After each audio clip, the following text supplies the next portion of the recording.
In the quaint town of Nowhere Much, there lived two brothers, Timmy and Tommy.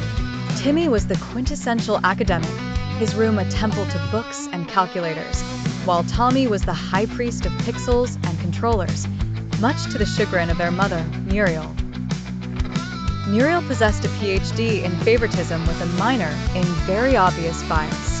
Unfortunately, the family patriarch, Bob, left the mortal coil suddenly via an ill-timed traffic mishap, leaving Muriel to play queen of the castle, bestowing her love erratically. Timmy was her golden hatchling, his report cards plastered on the fridge like Hollywood stars on a walk of fame. Tommy, however, was always found in the stock footage section, marked as B-roll. Muriel's reasoning was simple. Brains were the currency of her realm. One stormy night, after a rousing family dinner discussion on the merits of education versus thumb dexterity, Muriel made a dramatic decree. With a flash that could have rivaled any of Ziggy's lightning moves in Tommy's favorite game, she banished Tommy from the temple of academia. Fast forward 10 years and enter Tommy, no longer known as Controller Calamity, but now the industry's youngest mogul, running the swankiest enterprise this side of Silicon Valley, Pixel Profit Enterprises. Picture this, a vintage arcade in the corner, endless pizza, and office chairs modeled after racing car seats. Word on the street was Tommy had cracked the code, the cheat code, that is, on balancing business acumen with joystick prowess.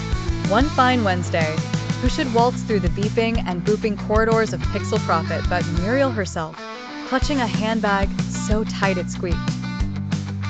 "Tommy, darling," she warbled, voice laced with nostalgia and opportunism, a tricky cocktail to serve, by the way.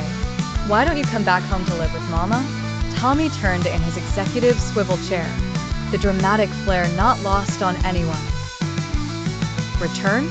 To the place where love was served doused in conditional sauce? Hard pass, Mom.